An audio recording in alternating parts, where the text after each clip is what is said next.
On this episode of Lapeef, Let's Talk. How is it being, wanting a woman to overpower you? How is that working for you? And if they're married, okay, well, who runs the house? And how is that working for you?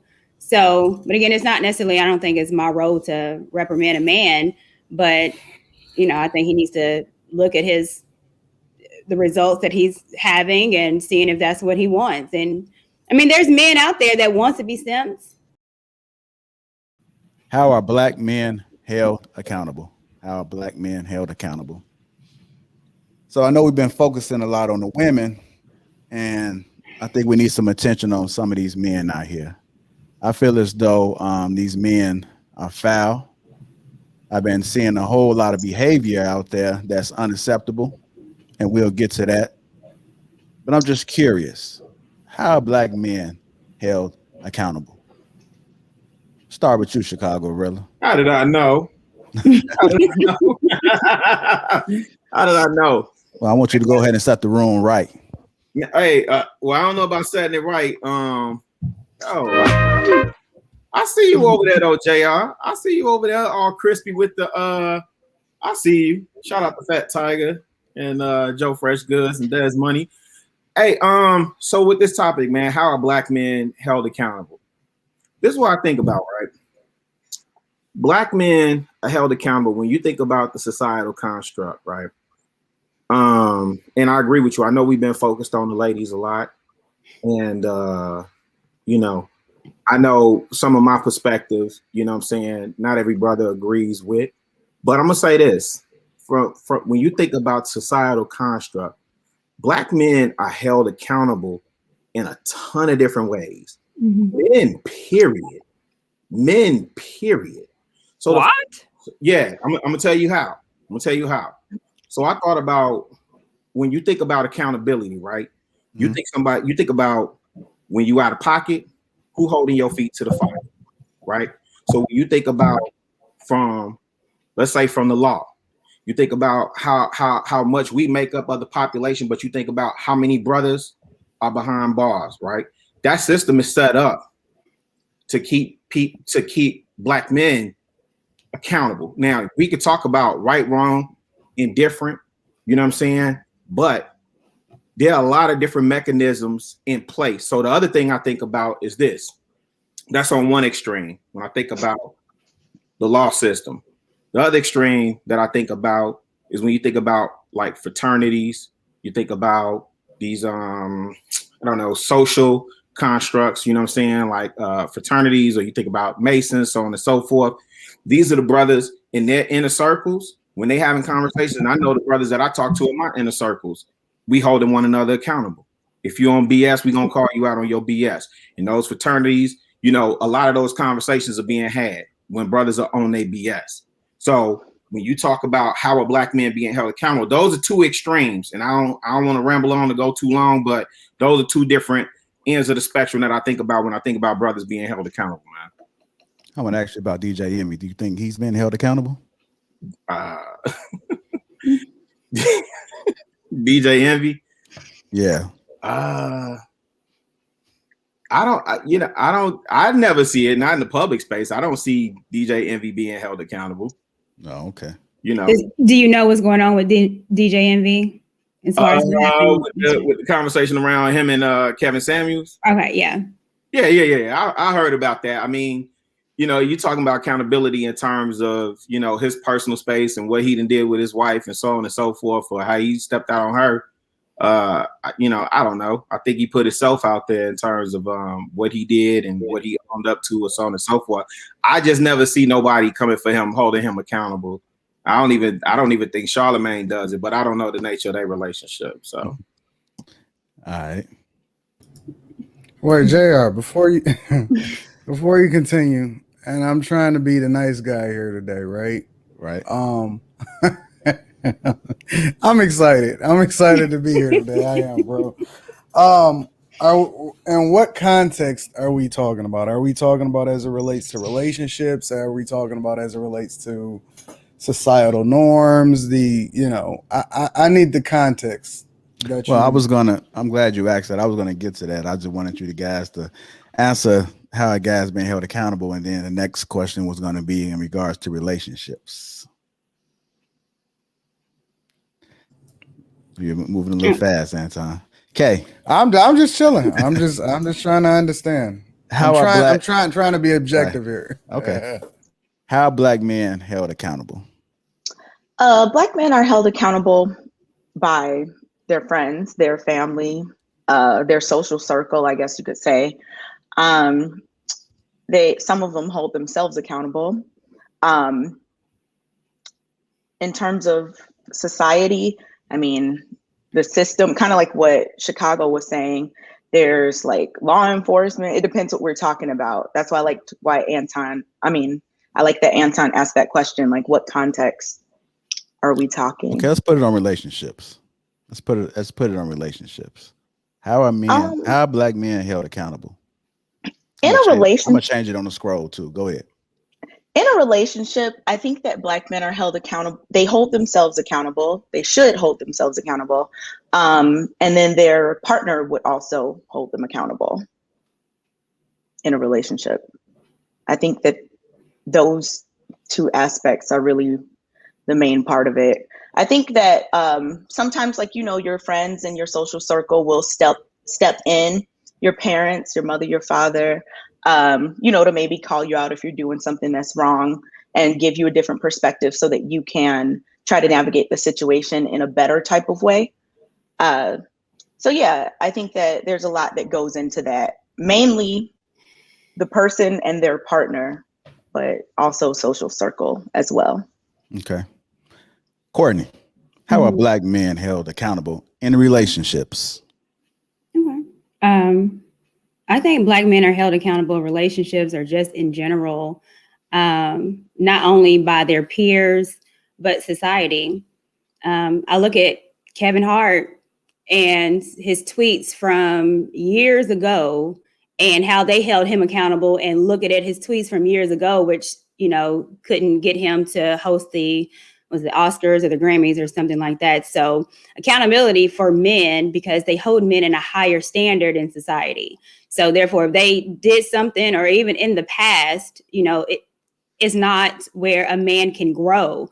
They look at your past, and the council culture is real. So how are they held accountable?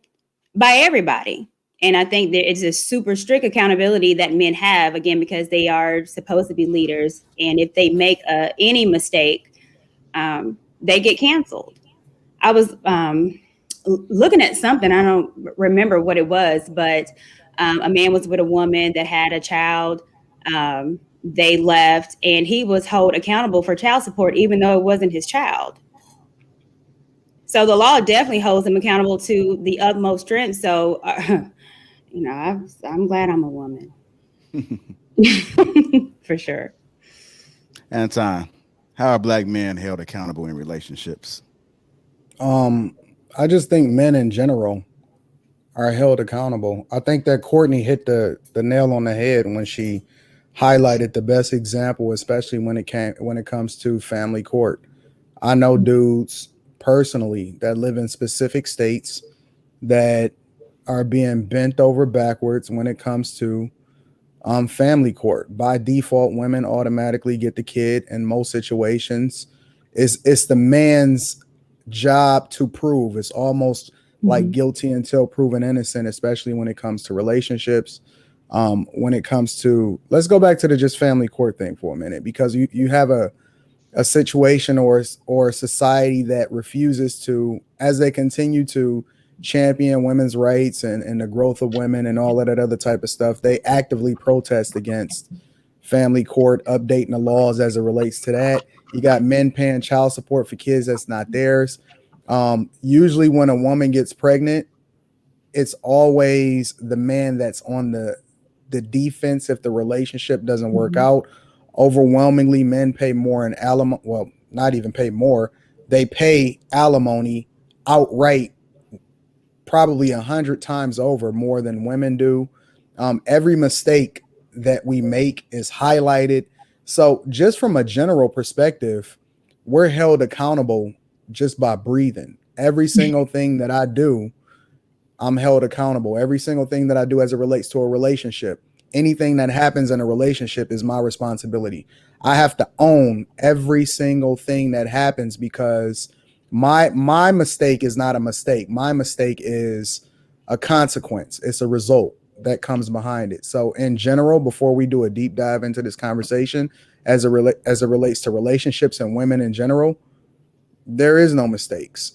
And we are overly accountable for the things that we do.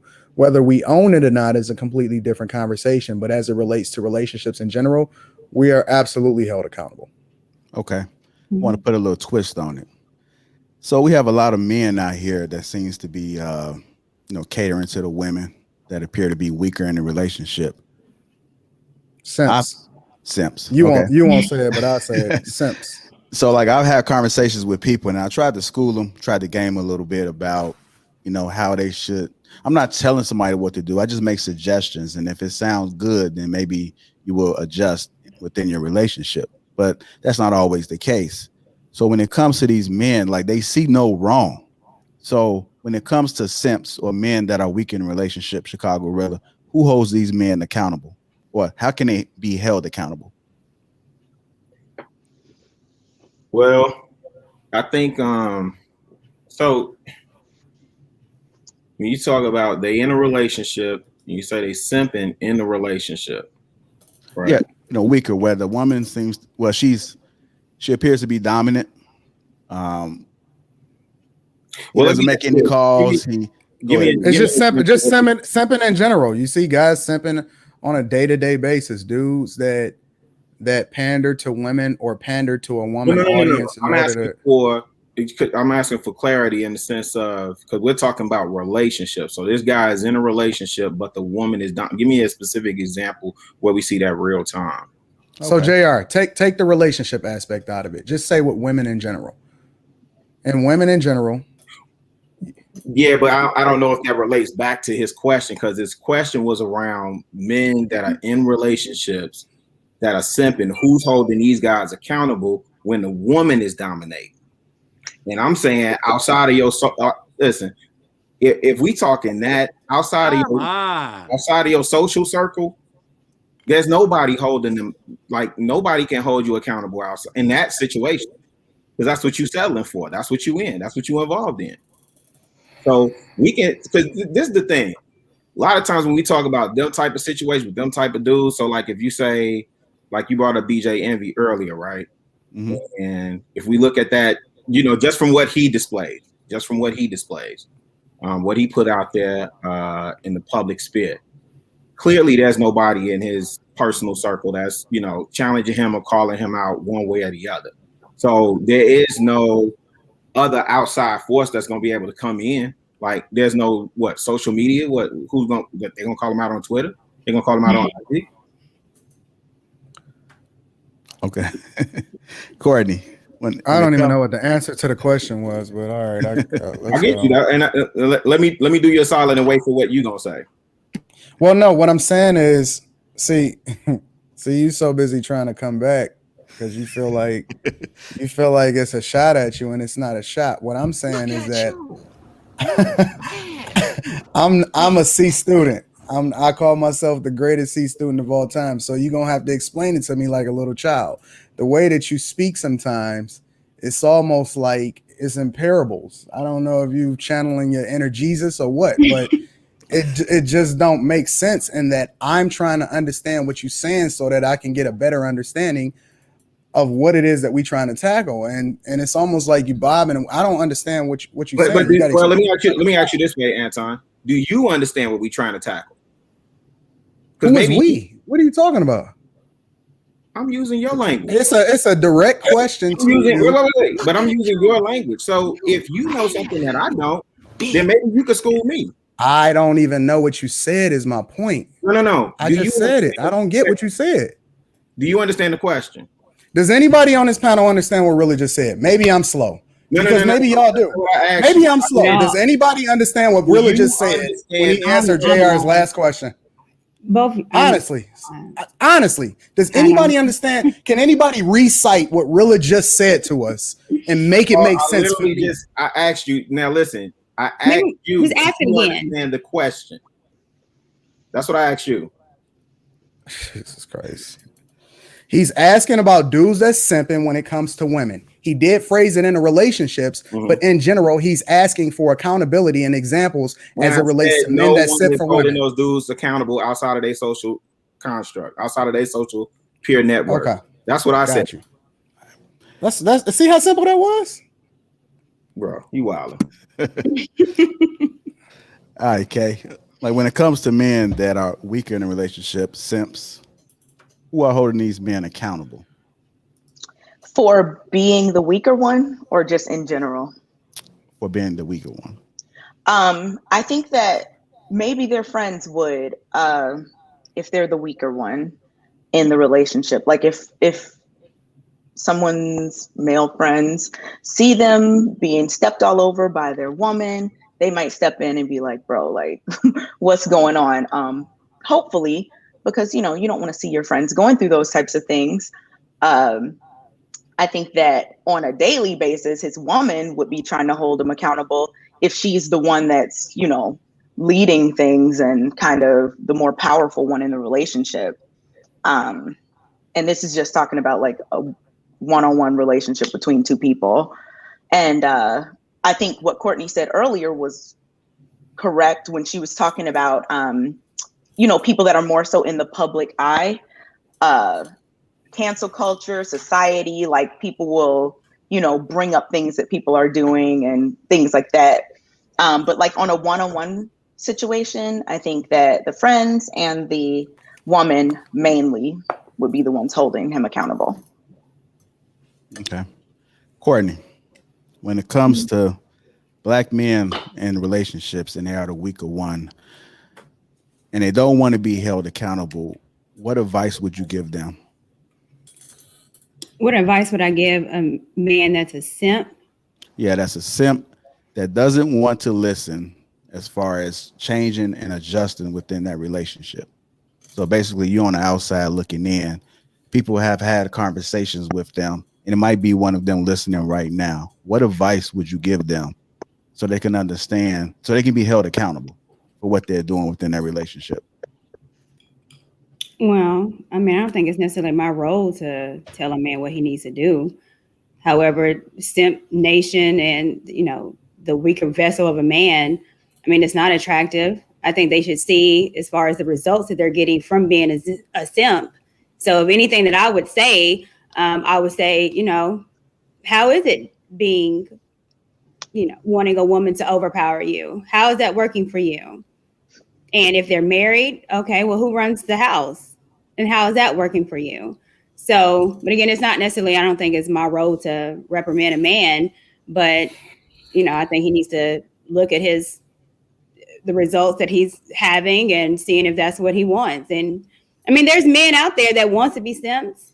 There's men out there that want to be beta. There are men out there that want their woman to run the house. And there's women out there that are quote unquote alpha females that want to run the house. So that's their particular situation. Does that run for me? No, but I mean, I can't knock the hustle. Okay. That's the first thing I'm gonna have to disagree with you on, Court. Go ahead, baby. The whole statement that you said was absolutely correct, except for the last part where you said there are men that want to be simps and women that want to be powerful. That's off, because there's men that subject themselves to being simps because they feel like that's the last tool in their toolbox in order to be able to get the attention that they need from women. And that's the problem, is that they're so focused on getting attention from women instead of being focused on being the best version of themselves, understanding that the women come with it. The women come with the greatness. They come with the money. They come with the success. They come with everything. You'll always have your pick of the litter as long as you are the person that you're supposed to be. So that's the only thing that I disagree with that you said. Yeah. Well, I understand. And again, like I said, I'm not a man. So all I can do is listen to men. Well, let me ask you a question, Anton, concerning that, because I don't think every man or woman has a necessarily drive in them to be who they were supposed to be. I think there's a lot of men that are okay with settling down for being mediocre. Yep. And so that's when I think about, men like that. They want to be at home. They want to just play PlayStation all day. Like, they're happy and content with that. So I guess that's Well, where I'm kind of. you gotta take into consideration that the overwhelming majority of the things that we do in this life is a learned behavior. So, for example, if you raised by a single mother and that's all that you know, I was talking to a guy that I was coaching today, right? And his whole narrative, I already knew exactly what he was. And then when he broke down the dynamics of his background and that everything that he learned, his mom always talked about how bad his father was. And he didn't learn until he was already an adult that his father actually wasn't a bad dude. It was just that the mom was taking things out on the dude, on the kid, in order to try to paint the father in a negative light to get back at the dad, not knowing that she was really ruining her son. He talked about how he would sit at the dinner table and all the time the mom and the aunties who all was single, right, would always bash men and talk about how men ain't nothing and men ain't that, and that he would even get reprimanded for asking a question as it relates to that to follow up to find out why they even thought the way they thought. So everything that we do is a learned behavior to a sense, right? Some guys are born away and they just gonna bloom into being whatever they're gonna be, but that's the anomaly, right? Most of the time, men need their fathers.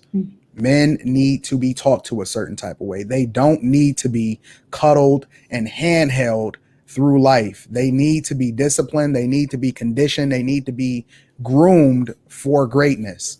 And so that's the thing. When I see these dudes out here simping and they pandering to women, and I see it all the time. I see them, they'll go against the dude that is the most alpha and try to make a chick feel good, not knowing that, fam, you're not gonna get her panties anyway. When the alpha dude that she really acting like she don't like come around, she gonna drop them draws for the one that she really want. And the only reason that she ain't did it yet is because she hasn't really ran into him. So every woman, we witnessed it last, I think on the last show. When I ask questions on multiple shows, when I ask questions, I say, okay, yeah, what is it good about JR? Ask the question, what's the benefits of being around a beta dude? Well, you can lay next to him and not worry about him touching you at night. You know what I'm saying? Like, ultimately, what it comes down to is that weak men exhibit weak behavior, and they think that they get rewarded, so they take whatever little crumbs that come off the table that shoot away from them from women. But the reality is that it's groomed. You have to be conditioned to move a certain type of way, and often at times men find out too late. It's unfortunate though. Hey, but wait, because you touched on something with the gentleman that you said you was coaching, and I think it's important for people that watches this show. I did a deep dive myself this past week. There's a gang of brothers who were raised by single mothers, and they're literally coming into their own, trying to navigate manhood. So I don't want to cast aspersions on them because they were raised by single mothers that you can't become the best version of yourself, or you can't hold yourself accountable, or you can't be introspective enough to understand that part of you. You know what I'm saying? Why not? Why can't we? Because the whole way in which they're gonna come out of it is by us beating up on them and telling them, yo, show up, fam. We not going for it no more.